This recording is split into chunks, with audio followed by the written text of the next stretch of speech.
بہت بہت شکریہ ڈاکٹر صاحب. خواتین و حضرات، جیسا کہ ڈاکٹر صاحب کی عام طرح کی محفلوں میں ہوتا ہے، آپ کے سوالات کا ڈاکٹر صاحب خود جواب دیں گے. باہر کی تصویر اگر میں آپ کو دکھا سکتا یہاں اسکرین پر تو شاید آپ یقین دیکھ کر لیتے. میدان کے جو اسکرین ہیں وہ ایک دم بھرے ہوئے ہیں، زمین میں فرش بچھے ہوئے ہیں. میں ڈاکٹر صاحب آپ کی تقریر کے لیے کس جذبے، شوق اور ولولے کے ساتھ یہاں لوگ ایک دم آئے ہیں، میں ڈاکٹر صاحب کو یقین دلاتا ہوں کہ ہم ضرور آپ کے ان کلمات سے محفوظ ہوں گے، فائدہ اٹھائیں گے.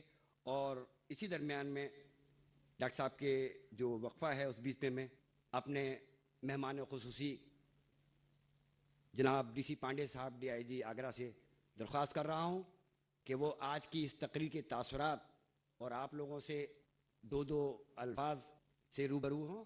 ڈاکٹر پانڈے صاحب. بسم اللہ الرحمن الرحیم. السلام علیکم. اے خدا تو نے مجھے سب کچھ دیا ہے، یہ میری زندگی تیری عطا، کیسے کہہ دوں کہ تو میرا نہیں ہے. لقب تیرا تو رب العالمین، اپنے دل کی بات میں کس سے کہوں، اور تیرا ہو کہ دور کیوں تجھ سے رہوں، اور سامنے کیوں غیر کے. اپنے دل کی بات میں کس سے کہوں، اور تیرا ہو کہ دور کیوں تجھ سے رہوں، اور سامنے کیوں غیر کے پھیلاؤں ہاتھ. ارے مانگتی ہے تجھ سے ساری کائنات. حضور نہ ہو آپ سے پیار ممکن نہیں، خطا ایسی سرکار ممکن نہیں. اگر وہ بلائیں تو آؤں گا میں، بنے دھرم دیوار ممکن نہیں. صبا ان کو پہنچا دے میرا سلام، صبا ان کو پہنچا دے میرا سلام، اگر ان کا دیدار ممکن نہیں. عقیدت ہے اتنی کہ الفاظ میں عقیدت کا اظہار ممکن نہیں. اور نظر رحمت دو جہاں کے بغیر سدھر جائے سنسار ممکن نہیں.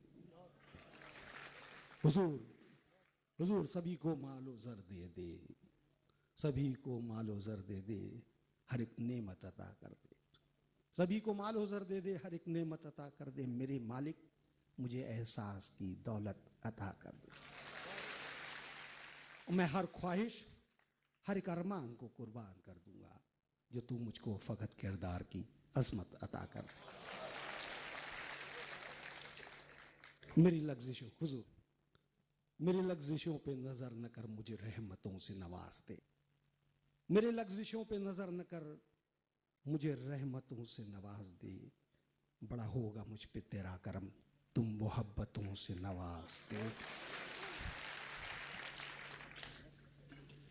عالی جناب ڈاکٹر ذاکر صاحب، مجھے محبتوں سے نواز دے، بس میں یہیں پہ آنا چاہتا تھا.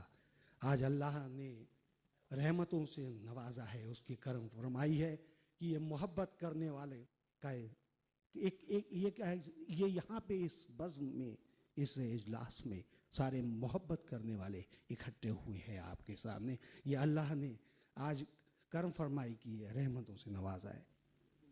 کیونکہ جب بھی توحید کی بات ہوگی تو محبت کی بات ہوگی، بھائی چارے کی، عالمی بھائی.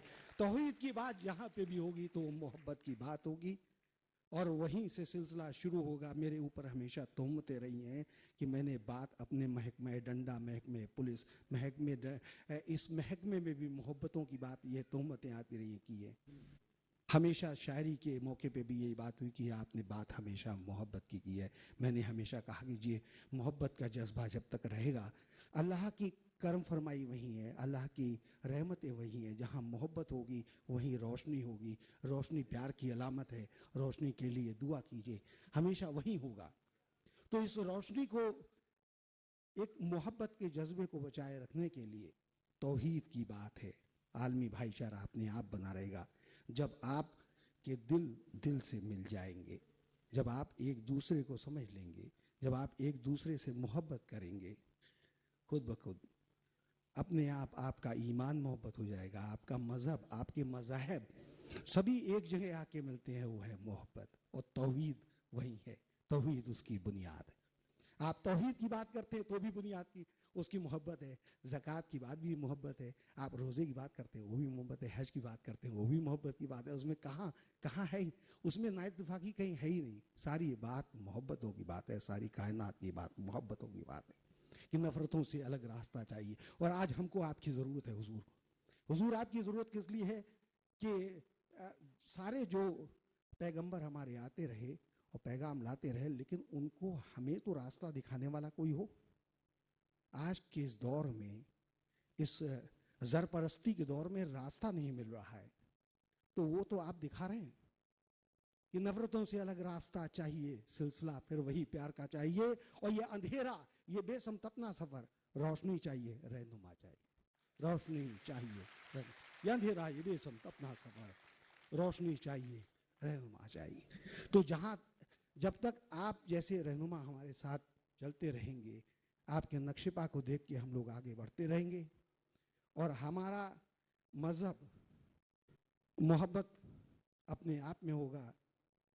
دیر و حرم میں ہم جہاں جائیں گے بس توحید کی ایک بات ہوگی, اور وہی محبتوں کی بات ہوگی کہ ہم کو نظر اب اس دنیا کے دیر و حرم سے کیا نسبت, ہم کو نظر اب اس دنیا کے دیر و حرم سے کیا نسبت, سب سے جدا ہم اہل وفا کے اپنے عبادت خانے ہیں. بہت بہت شکریہ. آج یہ اللہ نے اللہ کی کرم فرمائی ہے کہ آپ تشریف لائے اور ہم سب لوگوں کو راستہ دکھایا. شکریہ. بہت بہت شکریہ پانڈے صاحب. حضرات, میرا دل تو چاہ رہا ہے لیکن مجبوریاں کچھ ایسی ہیں. میں یہ ذکر کرتا ڈاکٹر علی جناب ذاکر صاحب کے سامنے کہ ہمارے پاس گرودوارا صاحب گرو کا تال سے اور سینئر ایڈوکیٹس کے ساتھ ساتھ ہمارے پاس آگرہ کے ججز وغیرہ سب تشریف فرما ہیں یہاں پر, لیکن فردن نام لینا نہ تو مناسب ہے اور نہ ہی اتنا وقت ہے. علی جناب ڈاکٹر صاحب, اس سے پہلے کہ یہ سوالات کا سلسلہ شروع ہو, اس سے پہلے میں آج کی اس محفل کے صدر جناب سید محمد صابر صاحب قاضی شہر آگرہ کو یہ زحمت دوں کہ وہ اپنے کلمات سے ہمارا حوصلہ افزائی کریں. بہت بہت شکریہ. میں اپنے پیروں کی تکلیف کی وجہ سے کھڑے ہونے سے معذور ہوں, اگرچہ کہ ادب کے خلاف ہے, میں بھی مائک پر آ کر کے ہی یہ بات کہتا. ڈاکٹر صاحب نے آج ہماری امیدوں کو اس انداز میں پورا کیا, یہ مجمع بتا رہا ہے, اور جیسا کہ وکیل صاحب نے بتایا کہ باہر بھی اسی انداز میں لوگ ہیں. یہ ظاہر ہے شمع کی قیمت بتا رہے ہیں کہ پروانے کتنے ہیں. اور ڈاکٹر صاحب سے لوگ غائبانہ طور سے متعارف تو تھے ہی, اور بڑا ارمان تھا لوگوں کا کہ ڈاکٹر صاحب تشریف لائیں تو بالمشافہ ملاقات بھی ہو جائے, چہرہ بھی دیکھ لیا جائے. میں جناب ڈاکٹر ذاکر نائک صاحب کا تہہ دل سے شکر گزار ہوں. مذاہب کے تقابلی مطالعے میں خصوصاً اسلام اور ویدک دھرم میں آپ کا مطالعہ واقعی بہت وسیع ہے. آپ کے بیان سے حاضرین کو بہت قیمتی معلومات حاصل ہوئی ہیں. خصوصاً ان لوگوں کے لیے آپ کا بیان بہت مفید ہے جو حق کے متلاشی ہیں, جو ستیہ کی تلاش میں رہتے ہیں, حق کی تلاش میں رہتے ہیں. انہوں نے یقیناً بہت کچھ حاصل کیا ہوگا. آخر میں تمام شرکا حضرات کی خدمت میں نیک خواہشات پیش کرتا ہوں. بہت بہت شکریہ ڈاکٹر صاحب. میں اپنے آپ کو بالکل یہاں سے ہٹا رہا ہوں کونے میں, اور آپ کو اور ڈاکٹر صاحب کو روبرو سامنے کیے دیتا ہوں. سوالات کا سلسلہ جاری رکھیے گا.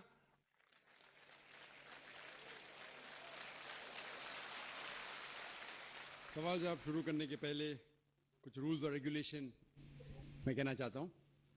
پہلا نام آپ کہنا, اس کے بعد آپ کا پیشہ, آپ کی مصروفیت کیا ہے. سوال کو مختصر سا رکھیے, ایک سوال کیجیے. اور ایک آخری درخواست کہ ہم ہمارے غیر مسلم دوستوں کو پہلا حق دیں گے پوچھنے کا. جب غیر مسلم دوست اور بھائی ہمارے سوالات ان کے ختم ہوں گے, پھر اگر موقع رہا تو مسلمانوں کو وقت دیا جائے گا. میری درخواست ہے کہ اگر کوئی غیر مسلم ہو بھائی اور بہن, وہ کوئی بھی سوال پوچھ سکتے. مسکنسیپشن اور اسلام کی غلط فہمیاں یا عالمی بھائی چارے پہ کوئی بھی سوال, اگر آپ کو کچھ اسلام کے بارے میں غلط بھی لگتا ہے تو بنا جھجک آپ پوچھ سکتے ہیں. مجھے کوئی اعتراض نہیں ہوگا. تو کوئی بھی سوال بنا جھجک, بنا کوئی تکلیف کے آپ پوچھ سکتے. میں آپ کو وعدہ دیتا ہوں کہ مجھے ذرا بھی برا نہیں لگے گا, اور میں کوشش کروں گا کہ آپ کے سوال کا جواب دوں. پہلے ہمیشہ خواتین کو وقت دیا جاتا ہے.